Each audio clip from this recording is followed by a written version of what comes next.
Hey, what's going on, Los Angeles? Welcome to the Rams Skinny here on the LAFB network. Happy to be with you on a Monday. We had live football yesterday, Skinny T. We are back. Football is back, baby. Rams start the season in the win column. It's the preseason, but hey, a win's a win. 13-12 over the Dallas Cowboys. We are going to get all into that, break the game down, biggest takeaways, winners and losers, whatever you want to call it, talk about all the good, juicy stuff from that game at SoFi. But first and foremost, my man with the beautiful SoFi Stadium hat on, Skinny T, what's up, brother? How we doing? Doing great, man. If I'm wearing a hat, that means I haven't showered.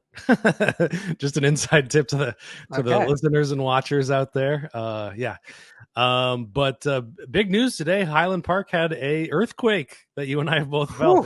It was the biggest earthquake I felt in my 16 years in California, but not bad. Only one pitcher fell off of a shelf, so I'm still not in the traumatized Californian by an earthquake yet. Yeah, no, it was wild. I can think of one other one that was close. I don't know if scary is the right word, but the most once you have a kid, things like change a little bit. Yeah. But this was definitely the biggest one I had felt. And of course, horrible timing. Not that you plan these earthquakes, but my daughter, Mia, was on a step stool ladder trying to get into the freezer when it happened. So she got super scared by it, obviously.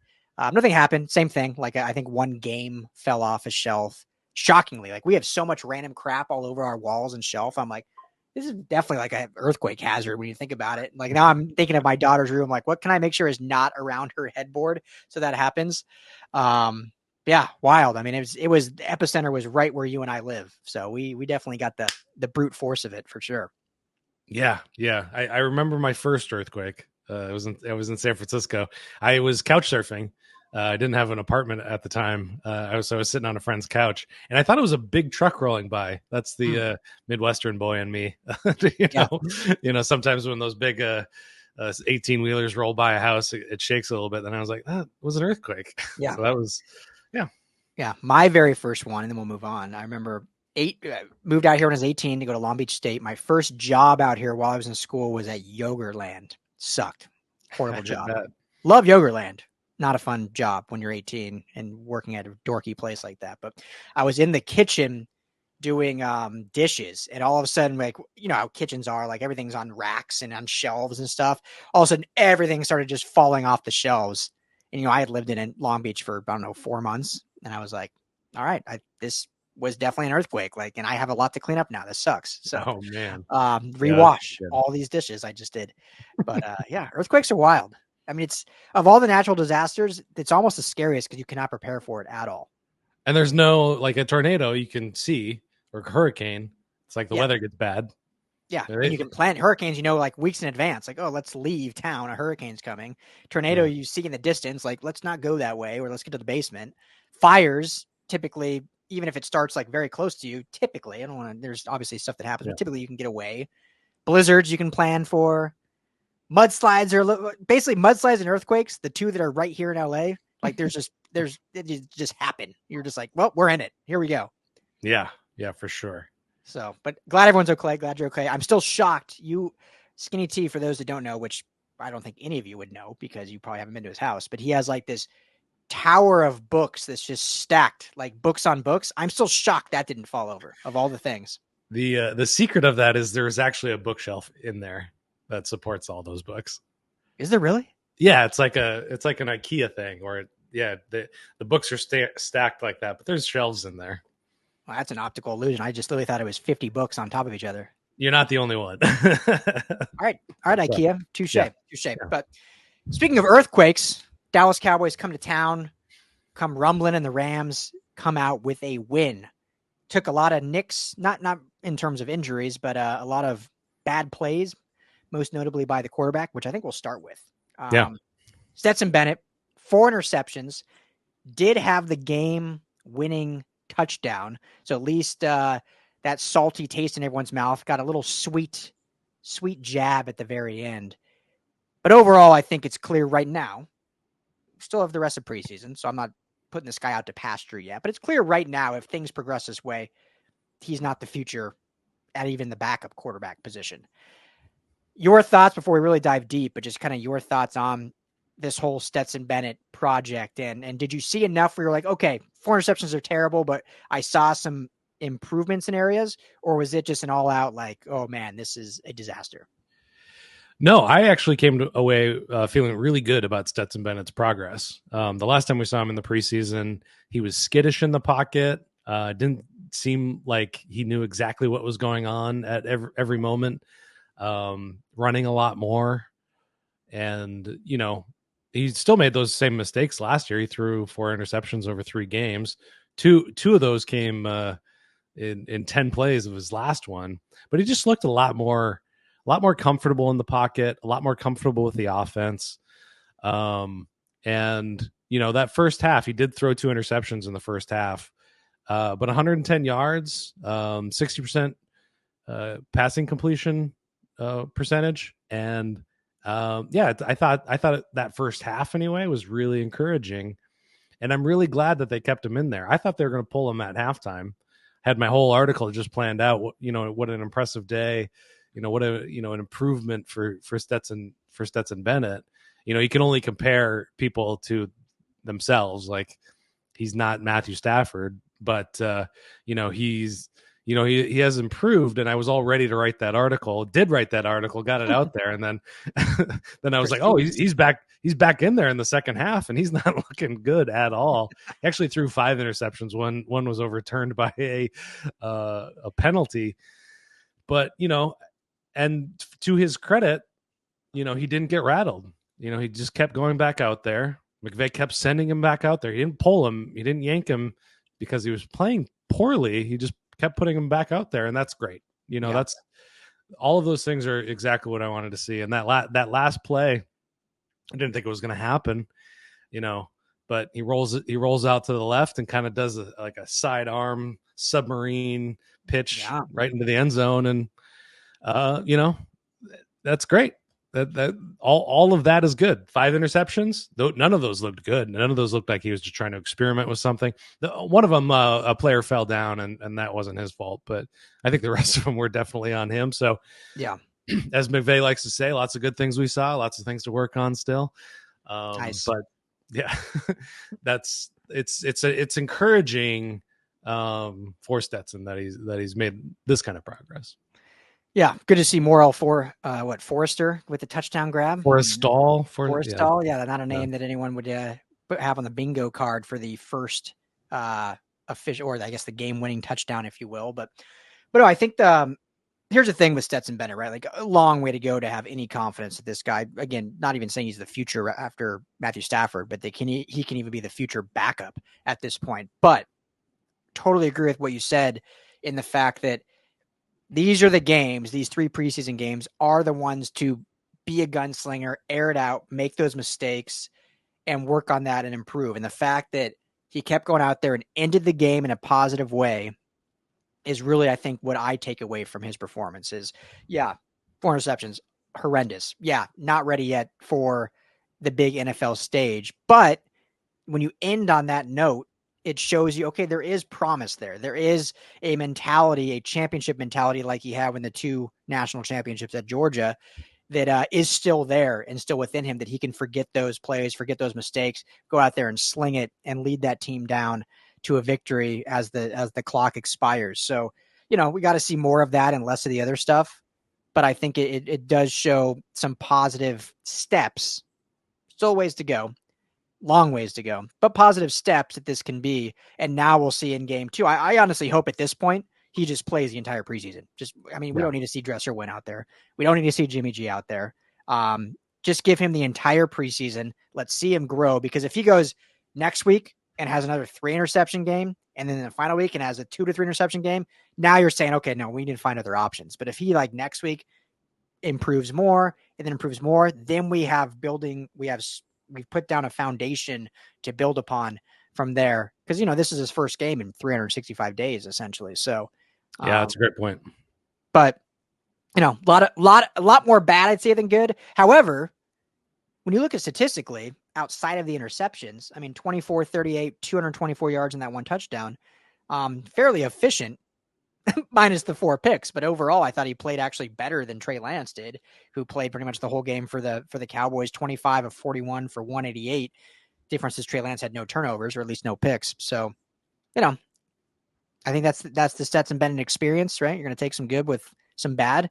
The main thing now is there needs to be more good than bad. And we're not quite there yet, but hey, he did it when it mattered most. It was kind of the Tebow effect, right? Like Tim Tebow in his one big year at the Broncos was 3.5 quarters of just terrible. But when it mattered most, he'd go down and win the game. And everyone always just remembers the wins, not the 3.5 quarters of just abysmal football. Yeah, that's a great analogy. And I remember when they drafted him, I got Baker Mayfield vibes from him. Oh yeah. And that this game reminded me of that Raiders game in 2022 with Baker flying into town, lands, and just wins it at the last second. So maybe that's his ceiling. Stetson Bennett's ceiling is a Baker Mayfield like NFL experience.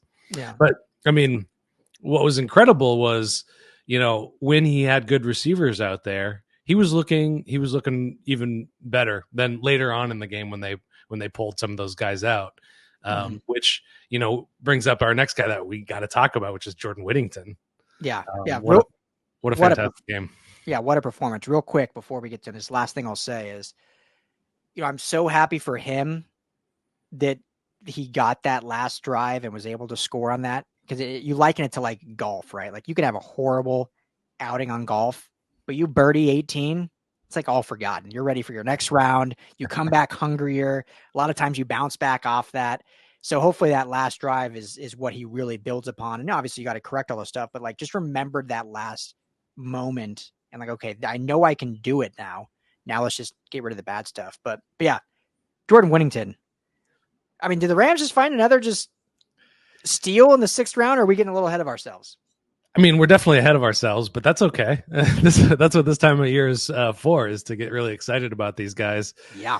And he looked like the real deal out there. The thing that sold me on him was his incredibly complete route tree. And we saw that put on display where he was catching passes all over the place. And the great thing about working in a Sean McVay offense is he's going to get you open. If you're the read, he's going to get you open. And, we saw that today. He took it for 30 yards on a second catch. He caught the very first pass for a first down. So, yeah, I mean, just really incredible. And contested catches as well. I think he caught two of two for his contested catch stat line there. So, we can't crown him yet. But, you got to like what you see from that. And they, other receivers out there as well. Xavier Smith did a great job. Tyler Johnson also had a good day for the limited amount of time that he was in there. So good depth that's really developing, and they're identifying these guys out in the wild, in the draft, undrafted free agents. They're finding contributors there. And if Jordan Whittington can even just be a contributor early in the season, I think they've earned, that 6th round, great grade for that, I guess. Yeah. I mean, I think, when you look at late round picks, specifically a receiver, there's things you look for in terms of, okay, will this actually translate to regular season and in starting? And you mentioned it's that route tree. It's that, ability, like catch it right. If guys are dropping the ball, that's a wholly different thing. So it's catching the rock. It's the separation that they're able to get. And it's the ability to, stretch the field or give you opportunities for big plays. And something we talked about with Whittington when he was drafted that we both liked a lot was, his average yard per reception, which doesn't mean air yards necessarily. It could be included yards after catch, but basically his whole career at Texas, it was like 14, 13, 12. It was in that 12 plus range of average yard per reception. And in this game, he averaged 12.3 yards. And so that's not the end all be all, but it just shows that this guy gives you a first down on every reception, basically. And that's all you can ask for. And so when you look at what Puka Nacua did in the preseason last year, very similar stuff where it's like, oh, wow, this guy's really showing up not only in the stat sheet, but in extending drives and extending plays when we need it. And I think Whittington has shown that. So, we'll see how it progresses. But the fact that he's been a stable contributor in training camp and it carried over the preseason game, I think is really positive because Skinny T, this better than anyone. There's been training camp darlings over the last 4 or 5 years, but we never really saw it even in the preseason games, let alone the regular season. Like Puka Nacua was a training camp darling and did some things in preseason. There's guys that were like, oh man, this guy looks great in training camp, but then Allen Robinson looked phenomenal. Yeah, but then nothing. Well, I mean, he didn't really play in preseason, but he looked great at camp. I mean, yeah, exactly. Looked great in camp, but then nothing in preseason. So I think the fact that translated to real live reps is definitely a positive. And I'll say it. It's early, but at this point, I think I think he's a lock to make the team, but I think he's going to be a real contributor this season. And so I'm going to put you on the spot now. 1 week. We still have 2 preseason games. A, are the Rams having 6 or 7 wide receivers? And then B, who are those 6 or 7? Does Tutu Atwell make the team at this point? Man, I'm getting so much backlash online about my Tutu Atwell takes from all different places. I stumbled across a forum called Rams Rule. They didn't like something I was writing about Tutu there. And I get it on Reddit. So they're pro Tutu? Yeah. And I get it. Like, we've all been rooting for him. It's going to be tough. It's going to be tough about the 7 specifically because you're thinking the 4 running backs, maybe 3, maybe 4. Yeah. The idea is they're going to run the ball more this year. That's what we've been told. Didn't manifest it in this game, but then you look at also a greater amount of tight ends that they have to keep around as well. We'll see what happens with the IR situation with Higbee coming up here, but they're going to keep maybe 4 tight ends as well. And that 53-man roster fills out really quickly, but yeah, I mean, I think Tutu makes it. I think it's 6 and they move Xavier Smith to the practice squad without a lot of waiver worries there, unless he goes off in the preseason. That's my guess. Okay, so your 6 would be obviously the 3 of Kupp, Nacua, Robinson, and then would you do Tyler Johnson, Tutu, and Whittington with Xavier Smith on the P squad? Yep, exactly. And then they'd probably, if they're able to, they'll keep Stoops and Lapp and Wiglas as well, if they're able to, all in the practice squad, would be my guess. I think I would agree with that. The question will be is if they view Xavier Smith as a true threat on special teams. That's an X factor there because McVay said he's not going to show anything that they're actually going to do in those kick returns because the Rams organization thinks that they can get some touchdowns and they can win some games with their strategy. So, Xavier Smith is he may be the 7th. I may be wrong, and they just keep 3. Move Tyler Higbee to the IR, keep 3 tight ends, 3 running backs. Yeah, it'll be interesting because obviously I think Boston Scott, they brought him over as a thought on special teams. He played a lot in this game, looked good. I mean, he was the lead back, him and Zach Evans. So I don't know if they think like, okay, we can maybe get away with Boston Scott and Ronnie Rivers being our return guys. So we can keep Smith on or do they think Xavier Smith is a better asset? I mean, it's tough, right? And it's going to come down to that because I think we've seen enough, and not necessarily even against Tutu, but the Rams obviously have not had faith in him being the return guy. So he's kind of a receiver solely. So do they think he gives them enough ceiling to have him be that wide receiver 6, or do they want it to be a guy that can be a special teams threat as well as a factor in the offense? Now, to your point, because of injuries, I think they're going to have some flexibility to start the season, and they'll probably, I think they'll have 7 receivers to start just because of the injuries. And then obviously they're going to have to shuffle things around once those guys get healthy, and Higbee, and who knows how long some of the guys in the offensive line will truly be out. Yeah. But I agree with you. If they think Tutu's an asset, then he'll be in that top 6, and then 7 will be probably, probably Xavier Smith at this point, and I think Whittington at this point's a lock.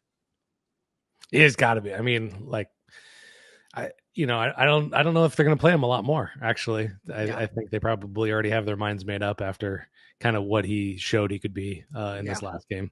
Well, and then we didn't even bring it up. Sorry to cut you off, but then the real question is Tyler Johnson, who I think we're really high on him, and I think the Rams have shown confidence in him through training camp. So the question is then him. Even I said about Tutu, but if Johnson doesn't give you any special teams ability, maybe he's the 7 guy, and they like Xavier Smith because of the optionality there. Then Johnson's the fringe guy. So that's kind of what it comes down to. Yeah, I don't think they can let Johnson hit the waiver wire at all to go back to the practice squad. I think his name is out there, and he's got the size, he's got the all the right stuff to land on a roster. So they're not. I don't think they'll chance that. But everything should be couched in the fact that Dallas was not playing their A squad at all on defense at all. I just wanted to throw that out there because we were going through the names before we hit record, and we're just like, they weren't playing much of anybody. But that doesn't take anything away from Jordan Whittington whatsoever, because he was so on point and he was dominating. So that's what you should be doing at that point. Exactly. It was definitely 2s on 2s. But Whittington as a 2 definitely outplayed the 2s across from him. So it's great to see. So what also is great to see was how these 2s in terms of offensive line looked. Before we get to them real quick, show is always brought to you by our friends at BetOnline. Head to betonline.ag today. Tell them the guys over at the Ram Skinny sent you. Every sport is over there. Obviously, football coming up. We love Matthew Stafford as MVP. Rams win total over under 8.5. You can do all that at betonline.ag. Tell them the guys over here sent you. A lot of fun. Win yourself some money heading into this season. So as expected, no starters. I mean, 3 of them are injured, but no even fringe starters. Joe Noteboom, no one played. So we got to see a full grasp of the backups and depth. And again, going against the B and C squads in Dallas, obviously didn't have to go up against Micah Parsons and some of their heavy hitting. I mean, one of the better defensive line fronts in football. Didn't have to go up against any of those. But for being 2s on 2s or 3s on 3s or however you want to look at it, Rams are pretty good. I mean, I was pretty impressed. Your thoughts overall? We'll get to grades and stuff here, but I mean, you got to like what you see in terms of depth, knowing these guys aren't going to be starting unless something catastrophic happens. Yeah, they kept Stetson Bennett incredibly clean, which helped him a lot. You know, like I was saying before, he looked much more comfortable in the pocket. Well, the offensive line had a lot to do with that. And look at our guy, Logan Bruss, top scored offensive lineman for the Rams coming out of this game. So from a pass blocking perspective, he did fantastic. So, I mean, that's super encouraging for a guy that was the Rams' #1 overall pick a couple years ago and has not been able to be a contributor through various reasons, including injury. So, I mean, you know, coming out of that Chargers joint practice where it just seemed like everybody was getting into the backfield. Now that was ones going on, 1s and 2s for the Rams, who, because they've just had all these injuries across the line. You know, so but positive. I mean, you gotta like that. If any of these guys can kind of get into that that strata of being a guy that can come in for an injured Rob Havenstein, for instance, who's getting up there in years, and Jonah Jackson, who's got some injury history, and now Alaric Jackson, who's kind of his injury history is kind of stacking up over time, given what went down in 2022 and now early on here. So, I mean, this is probably my biggest takeaway is that, you know, some of these dudes are proving they're dudes out there. And, you know, going back to 2022, when they did suffer some of those injuries, it was lights out. That was, I mean, you can blame a lot of things for 2022, but the injuries to the offensive line is where I start and finish with what was wrong in that year. So this is an improvement. Yeah, 100%. I mean, you alluded to it, but Logan Bruss, highest rated with an 89, or excuse me, we'll just go pass grade. So an 89.5 pass grade. Zach Thomas, who played left guard with an 86.9. Bo Limmer, who started at center, 82.5.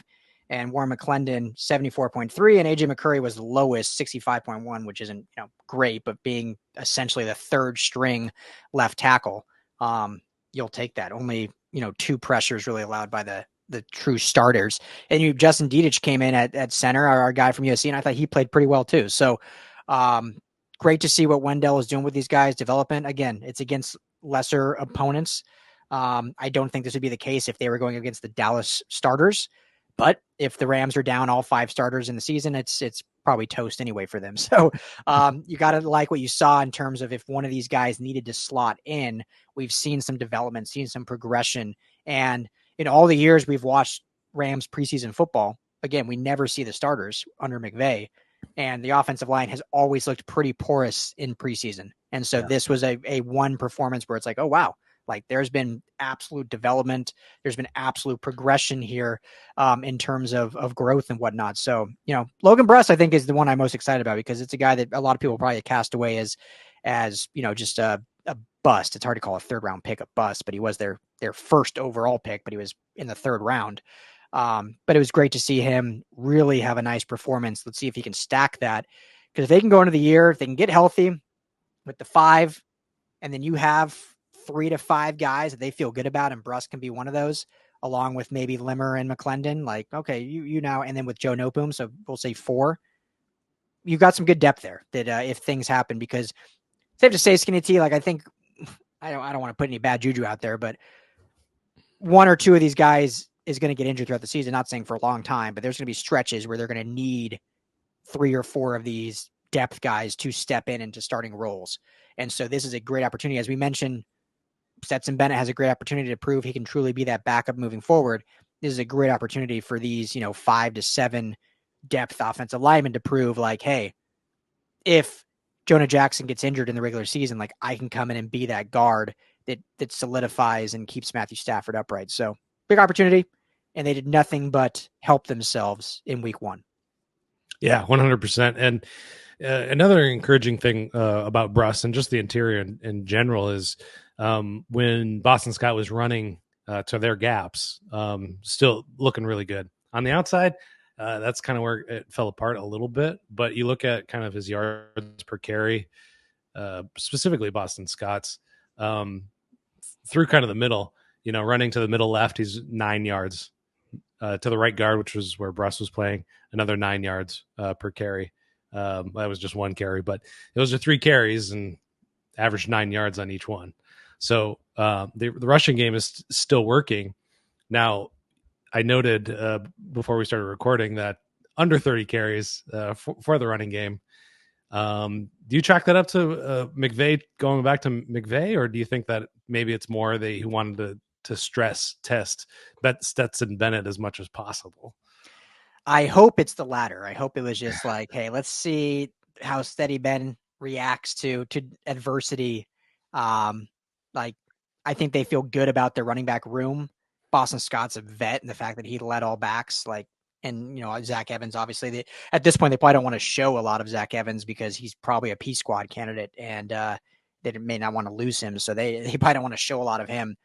But yeah, I hope it's more of offensive line. That's not, they're young. We want to see them in pass pro because how are they going to react to protecting Stafford if need be? And then be like, yeah, let's let Stetson Bennett air it out and let's see how he reacts. So hopefully we're not going to see all this money spent on the offensive line and they're just throwing it 45 times a game. Yeah, let's hope so. Yeah, not the situation we'd want. If you win, who cares? But I think we both agree, like, you got to establish a dominant run game, especially to go throughout the season, the slog that it is. So hopefully that'll be the case. But let's jump over the defense, Skinny. Yes. 12 points allowed. So many question marks. Again, preseason, they're going up against Trey Lance. None of the starting receivers or even offensive line. I mean, it was basically all backups on the Cowboys side, but a lot of the same on the Rams side. The scheme looks solid. The intensity looks solid. the coaching play calling. I mean, this is some of the first time we've seen live play calling from new DC Chris Shula. It all came together looking pretty damn good when you look at only giving up 12 points in an NFL game, regardless if it's an exhibition game or one that counts. Your biggest takeaway or just your thoughts overall on how this defense has looked and how exciting it is that of all the thing that had the biggest question mark through camp and into preseason has looked pretty dang good so far. Yeah, no, it's just incredible. My biggest takeaway is Chris Shula. That was probably our biggest question after he was hired is who is this guy? He's worked under Wade Phillips. He's worked under Brandon Staley. He's worked under Raheem Morris. All good defensive coordinators for sure. But it was like, who are you? And we learned a little bit of who Chris Shula is, which is kind of in the vein of that D'Amico Ryans 49ers kind of look on defense, which is people are just flying around, flying to the ball, getting to the carriers. Playing with a bit of freedom and abandon as well. And, getting to the quarterback, tons and tons of pressure on Trey Lance. Trey Lance did a really good job of getting away from most of it. I think maybe he only took 1 or 2 sacks in the entire game, but people were in the backfield all over the place. And, we're talking Zach Van Valkenburg leading in pressures. We're talking Nick Hampton really showing up for the first time that I remembered, just kind of being wowed by him. Keir Thomas as well coming off the edge. Big number 96. My guy Omar Spates as well. In run defense and in pass rush. So I'm really encouraged by it. It's fun to see a more aggressive style. It's fun to see the fans react to that. Whereas the perception of the Raheem Morris was these soft coverages and not enough pressure, and both of those things were true. But we'll see what it really looks like. When ones are going against ones, but I love it. Yeah. Well, to put it into context, like we talked about how great the Rams offensive line looked. PFF logged the Cowboys defense with having 7 total pressures. I think you said that in reality it was only 5 on Stetson Bennett. The Rams defense logged 26 total pressures. So 20 or 19 more than their opponent. And what I'm curious, and this is what, as you alluded to, what we'll see is, were these pressures because of schematic improvements or schematic calls and stunts that led to it? Or, like we know most defenses in preseason run really, really vanilla, was it just guys with their hair on fire just beating their opponent? And so the fact is, most likely it's the latter, because Chris Shula is not going to show all these scheme changes and fun different blitz packages in preseason.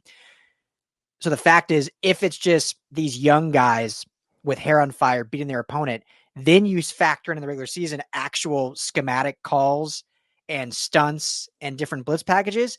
And that's even more exciting because you have the effort and the speed from your guys. Now you're actually adding in the thought process of scheme and play call. And I mean, this is a team that maybe gets out of the quarterback more than they did last year with Aaron Donald, which is crazy to say. Like, that was the biggest thought we had and criticized was, how do you replace the pressures that Aaron Donald brought? No one player can do that, but you've got to find a number of factors that can do that. Through 1 week of preseason, it looks like that will not be an issue. Now, we got to see it, later on with the starters, but I think it's definitely encouraging that this is the output we're seeing already. And that's without the big guns playing. That's without Byron Young, without Jared Verse, without Fisk. I mean, like you said, Nick Van Valkenburg with leading the team in pressures, Nick Hampton with second in pressures. Like, I mean, it's exciting to see, but now they just got to build upon it for when it really matters. So Trey Lance was the most pressured quarterback in the first preseason. Now I think he played 47 dropbacks, so he was in there a lot more than he may have played the most. Yeah, he played the most. Stetson Bennett played the second most snaps of any quarterback last week. So they kept their guys in there. But 18 pressures. So they were getting to him with multiple people and just destroying that pocket. So love it. And I said Nick Van Valkenburg. I meant Zach Van Valkenburg. Right. Sorry. I was thinking Nick Hampton right after that. Another player I want to mention that you mentioned, Omar Speights, 85.5 total grade, 74.3 run defense, and 74.9 coverage grade. Thought he looked great. And I think what's exciting about what he showed, you mentioned the 46 dropbacks from Trey Lance. Yeah. Having a sub 75 coverage grade from the linebacking position. That's the one thing the Rams linebackers have not been great at. As much as we love Ernest Jones, and he is the leader of this defense and the main guy as a backer. But if Omar Speight can continue to grow and blossom and shine in this defense, and he brings that coverage ability from the linebacker position, he may really have a spot on this team as an undrafted free agent, because that's what they do lack from the linebacker, is the ability to cover. So, I mean, your thoughts overall on Speight? I thought he had a great showing in his first game as a Ram. Yeah, heading into the season, looking at the depth chart at linebacker, I thought that there were at least 2 spots up for grabs from whoever they brought in.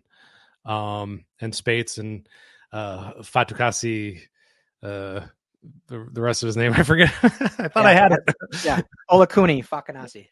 Yeah, Fatukasi. Yeah. If he can make the case to replace, Hummel or Roseboom or Troy Reeder, I'm all for it. I think Roseboom's job is pretty safe. He didn't play at all, so I think he's probably locked in there.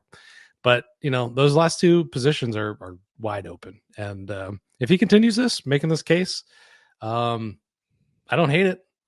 I don't hate it at all. I love it. I love a good undrafted free agent story. So let's go Speights.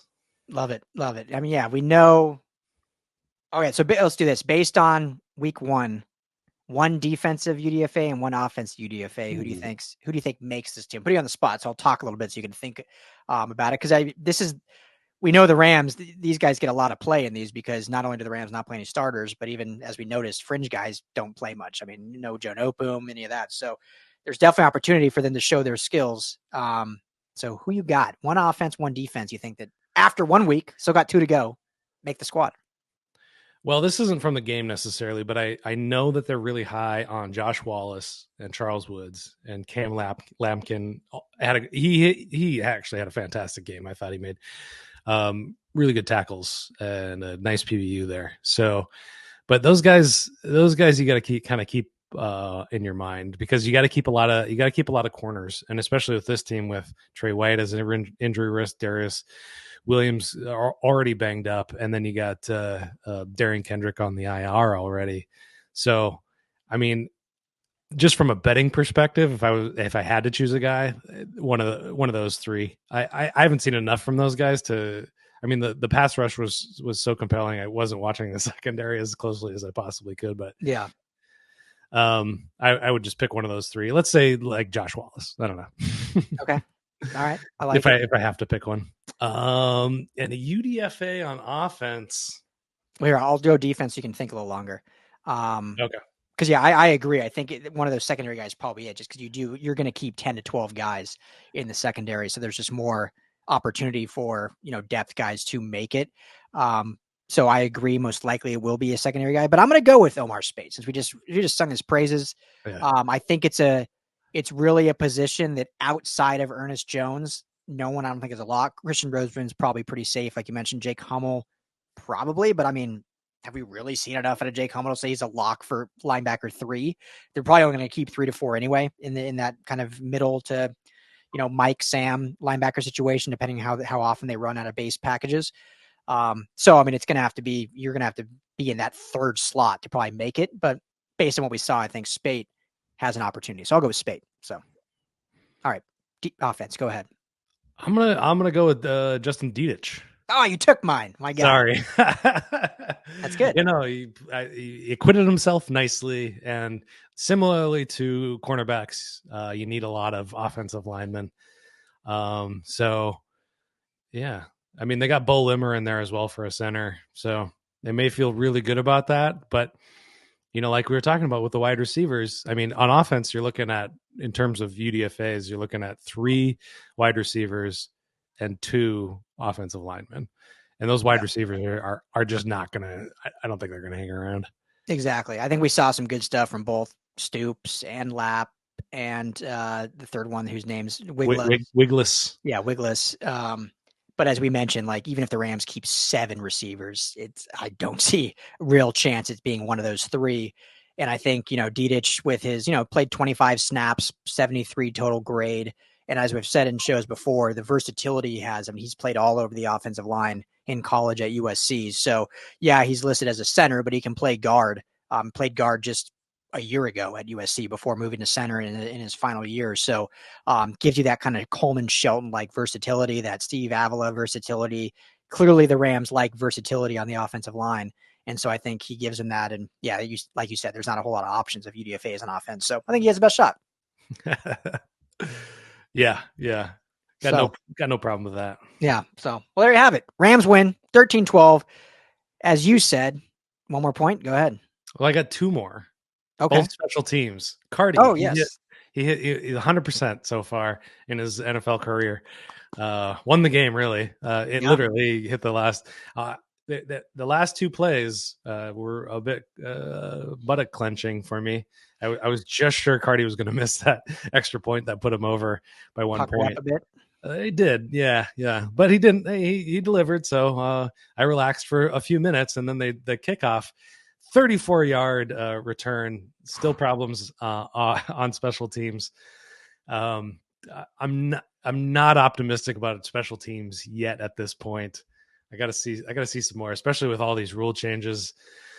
I don't love it. Yeah.